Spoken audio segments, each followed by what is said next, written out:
Hi friends, কেমন আছো তোমরা সবাই? আশা করি সবাই খুব ভালো আছো, আর আমিও কিন্তু খুব ভালো আছি। আজ হলো বৃহস্পতিবার, তাই সকালবেলা ঘুম থেকে একটু তাড়াতাড়ি উঠে গেছিলাম। আর বাইরে দেখছি তখন প্রচণ্ড বৃষ্টি হচ্ছিল। তো বৃষ্টি হলে কি হবে, কাজে তো যেতেই হবে। তো কাজে যাওয়ার আগে চেষ্টা করি বৃহস্পতিবার দিনটা পুজোটা দিয়ে যাওয়ার, কারণ রোজ পুজো দেওয়ার সময় হয় না, ইচ্ছে থাকলেও সেটা হয়ে ওঠে না আর কি সময়ের জন্য, যেহেতু টাইমিংয়ের মধ্যে কাজে ঢুকতে হয় তাই। আর তো দেখো, এখানটা আমি কিন্তু সকালবেলা উঠে আগে ঘর দোর পরিষ্কার করে নিয়েছিলাম। তারপর পরিষ্কার করেই কিন্তু স্নানে গেছিলাম। স্নান করতে গিয়ে দেখলাম যে কিছু জামাকাপড় ছিল কাছাকাছি, সেগুলো করে নিয়ে একদম ফ্রেশ হয়ে বেরিয়ে কিন্তু দেখো একটু ক্রিম মেখে রেডি হয়ে নিচ্ছিলাম। আর তারপরে পুজো দেওয়ার আগে কিন্তু আমার নিজের ঘরে একটু গঙ্গার জল ছিটিয়ে নিয়ে ধূপকাঠিটা ধরিনি। এটা আমি যখনই বাড়িতে থাকি তখনই করি, মানে সন্ধ্যাবেলা আর সকালবেলা যখনই সময় পাই তখনই করি আর কি। তো বৃহস্পতিবার দিন জানোই তো যে প্রচুর কাজ থাকে পুজো দিতে যাওয়ার সময়, কারণ বাসন মাজা থাকে, আরও ঘরদোর পরিষ্কার থাকে। নিচে এসে দেখলাম যে হাজব্যান্ড বাসন টাসন সব ধুয়ে রেডি করে রেখেছিল। ওর হাতে ব্যথা সত্ত্বেও কিন্তু আমার জন্য এটুকুনি করে রেখেছিল। এটাই অনেক, সকালবেলা অনেকটাই আমাকে হেল্প করে দেয় কাজে আসার আগে। ও যদি না কাজটা করে দিতে হয়তো সত্যিই আমি বাইরে ঘরে দুটো কাজ করে উঠতে পারতাম না।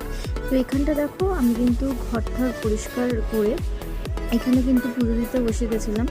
আর এখানে দেখো বৃহস্পতিবারে ঘর যেভাবে পাততে হয়, তো সেই নিয়ম আমি যেরকম জানি, তো আমি আমার জানা নিয়ম মতোই করছি আর কি। অনেকে অনেক রকমভাবে করে। তো এখানে দেখো এই ঘরটা পেতে নিলাম। আর বৃহস্পতিবার দিন কিন্তু ঠাকুর আসনের কাপড় ঠাকুর সব কিছু পরিষ্কার করেই তারপরে ঠাকুর মুছেই কিন্তু তারপরে পুজো দিতে বসি আর কি। অন্যান্য দিনের থেকে কিন্তু বৃহস্পতিবার দিনটা অনেকটাই সময় লাগে, যেহেতু পাঁচালি করা থাকে, সব কিছু নিয়মমাফিক করতে হয় বৃহস্পতিবার দিন।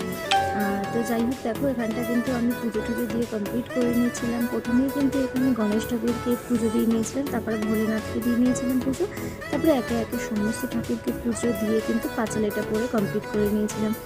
ঠাকুর দিয়ে কিন্তু কাজে আসতে সত্যি মনটা খুব ভালো লাগে। আর চেষ্টা করি রোজই করার, কিন্তু সময়ের অভাবে হয়ে ওঠে না আর কি। ইচ্ছে থাকে কিন্তু হয়ে ওঠে না।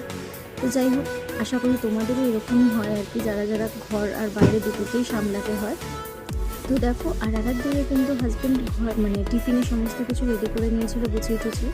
আর আমি পুজো করে উঠতে গিয়ে দেখি ওর সমস্ত কিছুই রেডি হয়ে গেছে, যেহেতু অনেকটাই বেলা হয়ে গেছিলো আর বাইরে প্রচণ্ড বৃষ্টি হচ্ছিলো, আর আমাদেরকে কাজেও যেতে হবে। আর এইভাবে আমি এখন রেডি হয়ে গেছিলাম আর বেরোবো বলে দুজনে রেনকোট পরে নিয়েছিলাম। তো আর খিদেও পেয়ে গেছিলো প্রচণ্ড। তো ট্রেনে উঠে মার বানানো চাউমিনটা খেয়ে শুরু করলাম।